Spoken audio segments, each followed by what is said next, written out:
Hey guys welcome to new video চলে এসেছি আজকে আমরা তো আবার একটা নতুন ভিডিও নিয়ে আজকে আমরা কথা বলতে চলেছি পাকিস্তানে এমন একটা হিন্দু পরিবার আছে এবং ওখানে পাকিস্তানে অনেক লোকই তাদেরকে ভয় পায় এবং রেসপেক্টও দেয়। তো চলো আজকে দেখা যাক ভিডিওটা। যদি ভিডিও ভালো লাগে তাহলে অবশ্যই লাইক করবে, চ্যানেল যদি নতুন হয়ে থাকে চ্যানেলটিকে অবশ্যই সাবস্ক্রাইব করবে আর অরিজিনাল ভিডিওর লিংক আমি ডেসক্রিপশনে দিয়ে রেখে দেবো। তোমাদের যদি ভালো লাগে থাকে অবশ্যই এখান থেকে চেক আউট করে নিতে পারো। তো চলো শুরু করা যাক আজকের ভিডিও। सरकार को लेकर बहुत इस समय पाकिस्तान में सियासत काफी गर्म है क्योंकि वहां के प्रधानमंत्री और वहां की सरकार को लेकर बहुत बड़े स्तर पर संसद में विरोध शुरू हो गया था। यहां तक कि संसद में सरकार के खिलाफ अविश्वास प्रस्ताव भी पारित हो गया है, जिससे संभव है कि पाकिस्तान के कप्तान साहब पाकिस्तान के ट्रेडिशन को दोहराते हुए अपना 5 साल पूरा नहीं कर पाएंगे। खैर ये बात तो ठीक है, लेकिन आज हम पाकिस्तान की राजनीति से जुड़ी एक कहानी आपको सुनाने वाले हैं जो कि अपने आप में अनोखी है, क्योंकि पाकिस्तान के एक ऐसे राजनीतिक परिवार से जुड़ी है जो कि पूरी तरह से हिंदू है। और कहा जाता है आज भी पाकिस्तान में इस शाही हिंदू परिवार का इतना दबदबा है कि पाकिस्तान के लोग इनसे डरते हैं और इनकी इज्जत भी करते हैं। आखिर कौन है ये पाकिस्तानी हिंदू शाही परिवार जिसकी आज खुद भी पाकिस्तान में एक पॉलिटिकल पार्टी भी है। पाकिस्तान का नाम सुनते ही सबसे पहले लोगों के दिमाग में आतंक का मंजर घूम जाता है। हालांकि ऐसा कुछ है नहीं।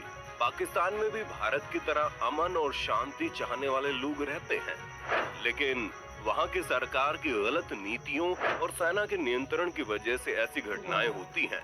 इसी वजह से पूरी दुनिया की निगाहों में पाकिस्तान एक आतंकी देश के रूप में जाना जाने लगा है। जैसा कि सभी लोग जानते हैं, पाकिस्तान एक मुस्लिम बाहुल्य देश है। यहाँ हिंदू आबादी को अल्पसंख्यकों की श्रेणी में रखा जाता है। पाकिस्तान में हिंदुओं की क्या हालत है ये बात किसी से छुपी हुई तो नहीं है। यहाँ हिंदुओं के साथ जो बुरा बर्ताव किया जाता है इसके बारे में किसी को बताने की आवश्यकता नहीं है। जिस देश में हिंदुओं के साथ अत्याचार किया जाता है उसी देश में एक ऐसा राजपूत भी है जो पूरी शान और शौकत के साथ रहता है। उसका ठाठ देखकर कोई भी हैरान हो सकता है। भले ही पाकिस्तान बॉर्डर पर कितना भी गुर्र रहा है, लेकिन उसकी अपने देश के एक राजपूत के सामने एक नहीं चल पाती है।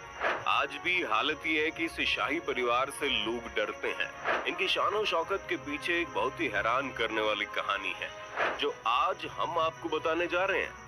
जब देश का बंटवारा हो रहा था तो दोनों ही देशों की कई रियासतें यहाँ वहाँ बांट दी गई। इसी वजह से राजाओं का भी जाना लाजमी था।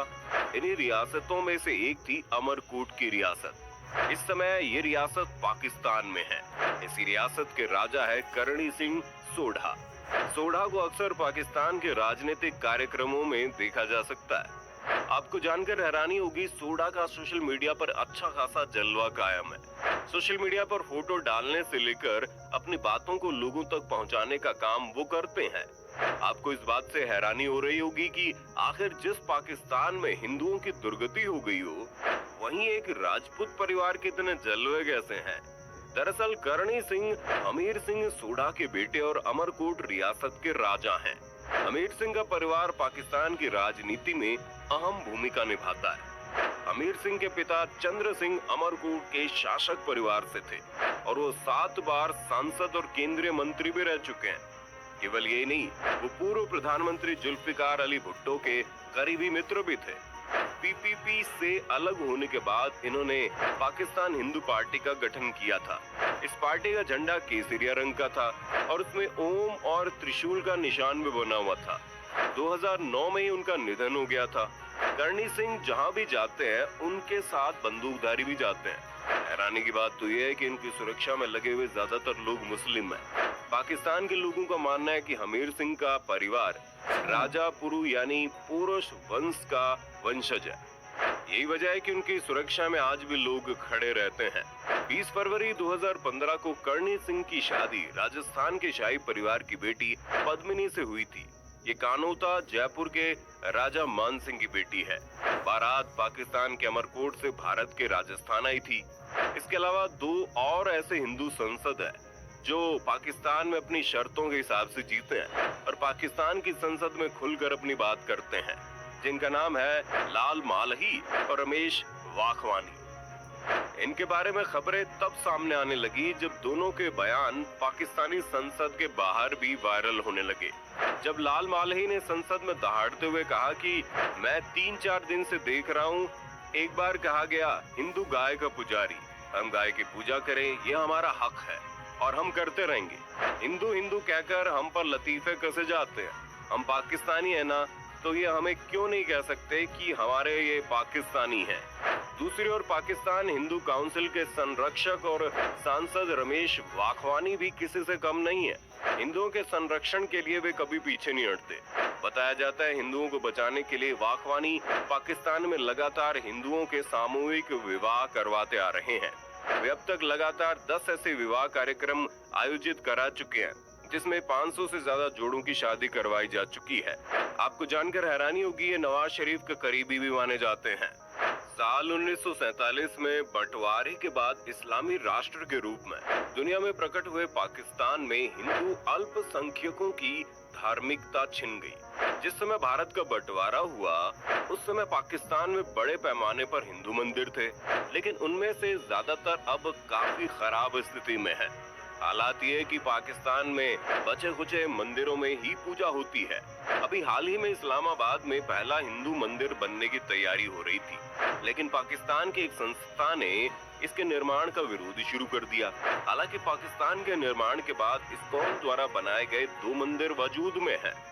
हिंदू और मुस्लिम आधार पर हुए बंटवारे के बाद भारत और पाकिस्तान के रूप में वजूद में आया भारत, जहां एक धर्मनिरपेक्ष राष्ट्र बना, वहीं पाकिस्तान कट्टर इस्लामी राष्ट्र के रूप में उभरा, जहां बंटवारे के कुछ साल बाद तक मजहबी नफरत चरम पर थी।